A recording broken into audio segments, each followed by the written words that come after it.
HSC 26 আগামীকাল তোমাদের ইংরেজি প্রথম পত্র পরীক্ষা। ইংরেজি পরীক্ষার ক্ষেত্রে কোন কোন বিষয়গুলো তোমাদের খেয়াল রাখা জরুরি, প্রিপারেশনটা কিভাবে নিতে হবে, এই বিষয়ে আমি অতি সংক্ষেপে আলোচনা করব এবং গুরুত্বপূর্ণ কিছু সাজেশন দিব। তো ক্লাসটা তোমরা মনোযোগ দিয়ে করার চেষ্টা করবা, আশা করি এটা তোমাদের অনেক উপকারে আসবে।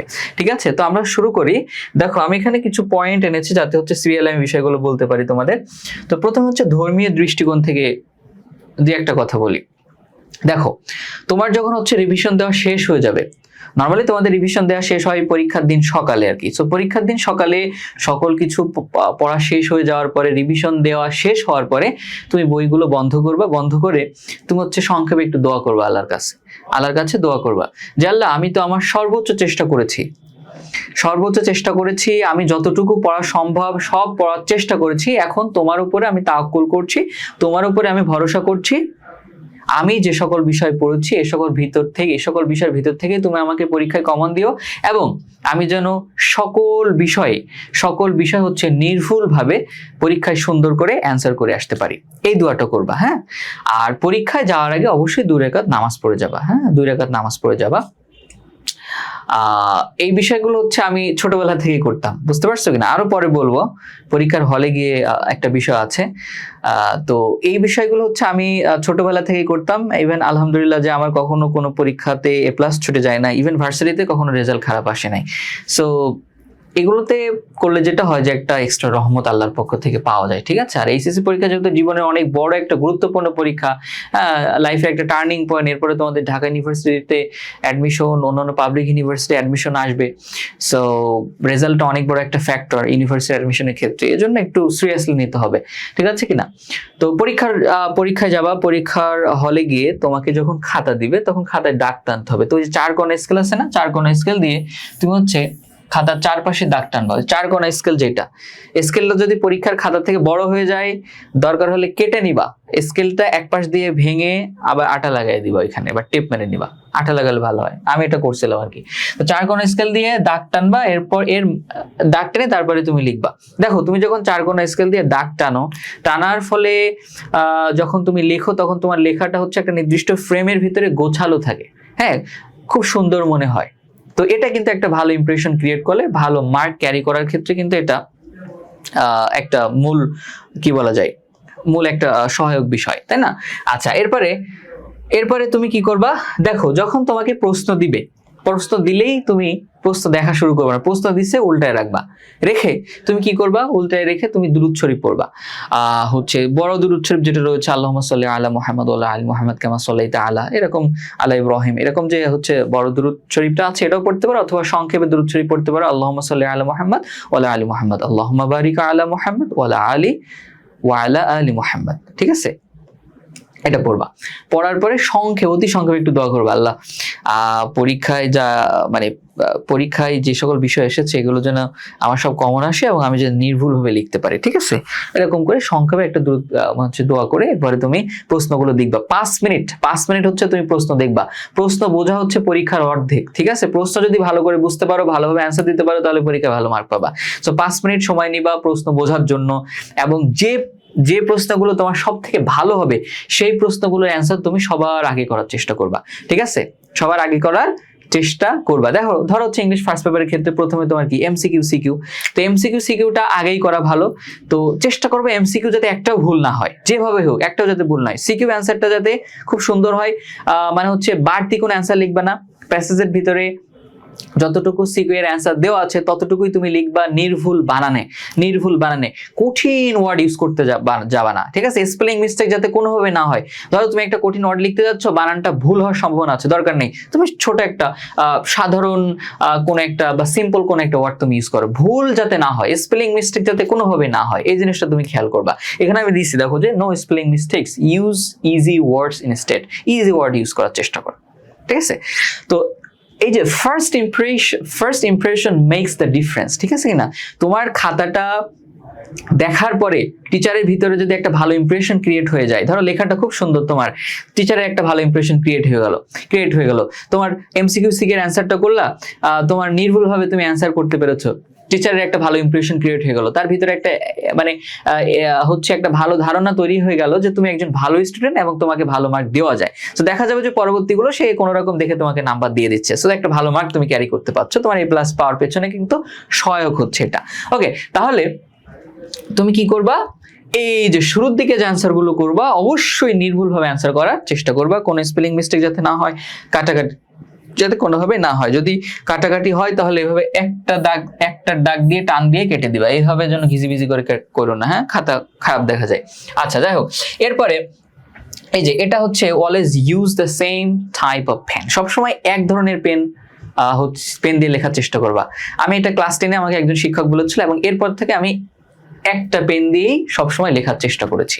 ওকে, তো এখন লিখি পেন্টোনিক ফোন দিয়ে হচ্ছে পেন দিয়ে, কলম দিয়ে, মানে এটাতে আমার লেখা ভালো হয় এবং দ্রুত লিখতে পারি। সো তোমার যে পেনে লেখা দ্রুত হয়, ভালো হয়, এরকম একটা পেন তুমি ইউজ করতে পারো। পেন্টোনিক যে পেনটা সেটাও তুমি ইউজ করতে পারো, ভালো পেন, হ্যাঁ, পেন্টোনিক যে হচ্ছে তোমার পেন বা কলমটা আছে এটা তুমি ইউজ করতে পারো। তো আমার যখন এরকম বলেছিল এরপর থেকে আমি একই পেনে লিখতাম। দেখো, একই পেনে লেখার বা একই কলমে লেখার একটা উপকারিতা আছে, সেটা হচ্ছে যে কলমটা তোমার হাতের সাথে হচ্ছে কি বলে মানানসই থাকে, বা হাতের সাথে তোমার কলমের ব্যাপারটা ইজি থাকে, কমফোর্টেবল থাকে, এবং তুমি দ্রুত লিখতে পারো এবং হাতের লেখাটা সুন্দর হয়। এক এক সময় এক এক পেন ইউজ করলে দেখা হয় যে লেখা দ্রুত হচ্ছে না, হাতের লেখা হচ্ছে উল্টাপাল্টা হয়ে যাচ্ছে, সুন্দর হচ্ছে না, এই জন্য একই পেন দিয়ে লেখা ভালো। আচ্ছা, এবার শুরু থেকে দ্রুত লেখার চেষ্টা করতে হবে। দেখো, তুমি যেমন তোমাদের ক্ষেত্রে যেটা হয় যে তোমরা হচ্ছে শুরুর দিকে আস্তে আস্তে লিখো, সুন্দর করতে, হাতে লেখা সুন্দর করতে গিয়ে আস্তে আস্তে লিখো, শেষের দিকে গিয়ে আর যখন সময় থাকে না তখন যে নিজে কি লিখো নিজে বুঝতে পারো না, এটা খুব খারাপ একটা জিনিস। হ্যাঁ, টিচার বলবে যে কোনো টাইম ম্যানেজমেন্টই নেই, সময় জ্ঞানই নেই, ঠিক আছে কিনা, তোমার মধ্যে একটা খারাপ ইমপ্রেশন ক্রিয়েট হয়ে যাবে এবং শেষে গিয়ে তুমি যদি ভালো না লিখতে পারো নাম্বার কিন্তু পাচ্ছ না। তাহলে পরীক্ষার প্রত্যেকটা প্রশ্নই হচ্ছে সমমানের, সব প্রশ্নকে সমান মান দিয়ে সমানভাবে রেসপেক্ট করে তোমাকে লিখতে হবে, ঠিক আছে কিনা।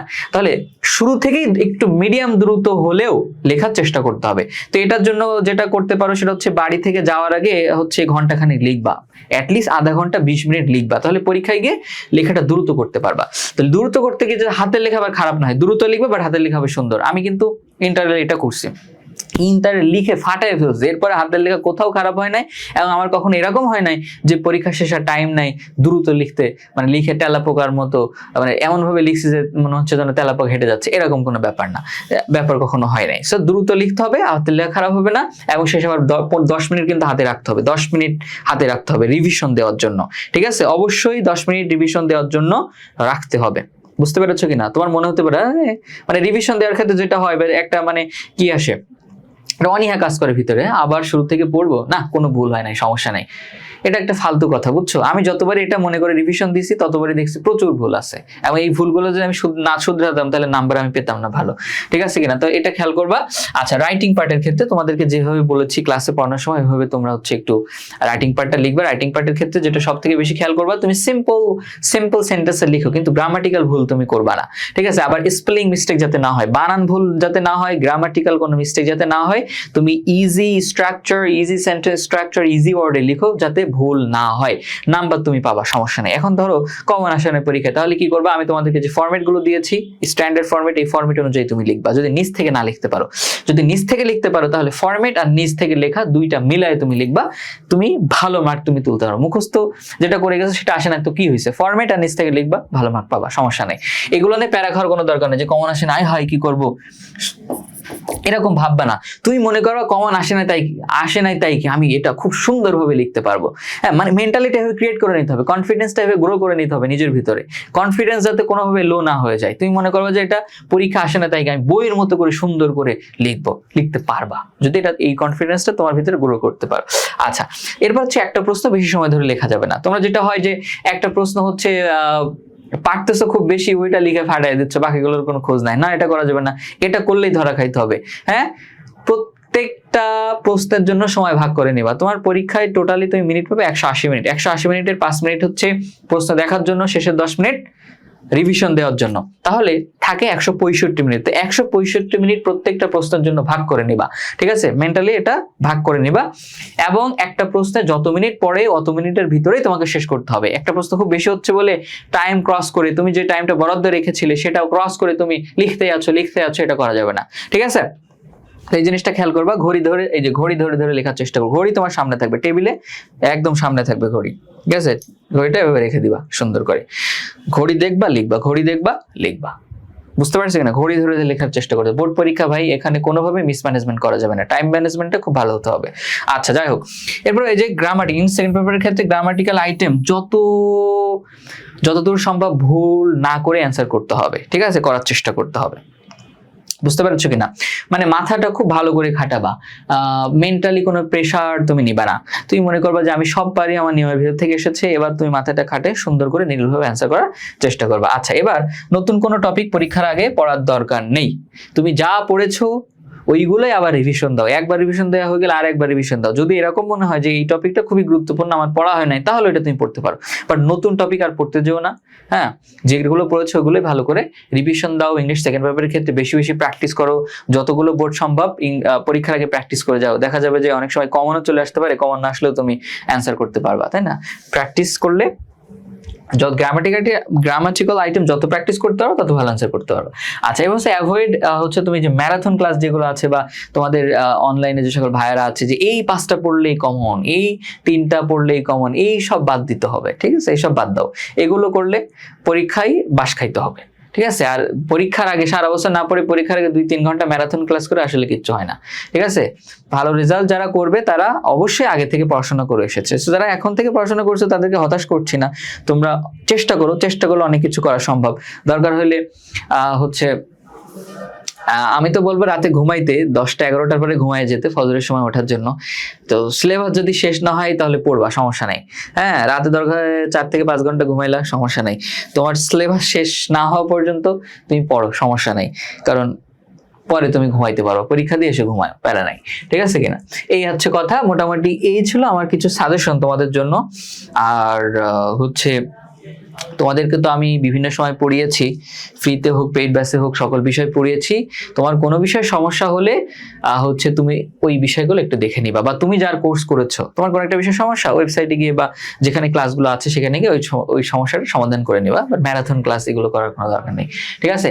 ভালো করে প্রিপারেশন হয়। ইংলিশ ফার্স্ট পেপার সেকেন্ড পেপারে বলা হচ্ছে না, বাংলা প্রথম পত্রে তো একটু উল্টাপাল্টা প্রশ্ন চলে আসলো, বাকিগুলো আইসিটি বাংলায় কি হয় বলা যাচ্ছে না। সো একটু ভালো করে প্রিপারেশন নাও, সিরিয়াসলি প্রিপারেশন নাও। দোয়া করি তোমাদের জন্য যে তোমরা পরীক্ষায় ভালো করো, ইংলিশে তোমাদের ভালো হোক। কারণ ইংলিশটা খারাপ হলে এটা আসলে অনেক খারাপ হবে। ইংলিশে খারাপ হলে দেখা যাবে যে দুইটাতে যদি খারাপ হয় তাহলে A+ পড়া টাফ হবে। যেমন বাংলা প্রথম পত্র খারাপ হয়েছে, তো কি হয়েছে, বাংলা দ্বিতীয় পত্রটা ভালো করে পরীক্ষা দিলে A+ চলে আসবে, তাই না? ইংলিশের ক্ষেত্রে যেটা হচ্ছে যে ইংলিশ ফার্স্ট পেপার খারাপ হলো, সেকেন্ড পেপার ভালো করে পরীক্ষা দিলেও তোমার হয়ে যাচ্ছে, কিন্তু সেকেন্ড পেপারটা ভালো করে দিতে পারবা কিনা তার কোনো গ্যারান্টি কিন্তু নাই। এজন্য ভালো করে সিরিয়াসলি একটু পড়াশোনা করো, দোয়া করে আল্লাহর কাছে যে আল্লাহ প্রশ্ন সহজ করে দিক, তোমরা সহজভাবে পরীক্ষা দিতে পারো। অনেক দোয়া থাকবে তোমাদের জন্য। আমি চাই যে সবাই A+ পেয়ে A+ পাও পরীক্ষায়। এক কথায় তুমি A+ পেলে তো আমার কোনো লস নাই। আর এই যে ধর্মীয় দৃষ্টিকোণ থেকে যে সকল বিষয়গুলো বললাম এগুলো একটু মানার চেষ্টা করবা। এটা হচ্ছে ম্যাজিকের মতো কাজ করে, এটা অন্যরকম একটা রহমত পাওয়া যায়। তো ভালো থেকো সবাই, ভালো করে পরীক্ষা দিও। আল্লাহ হাফেজ, টেক কেয়ার, বাই বাই, আসসালামু আলাইকুম।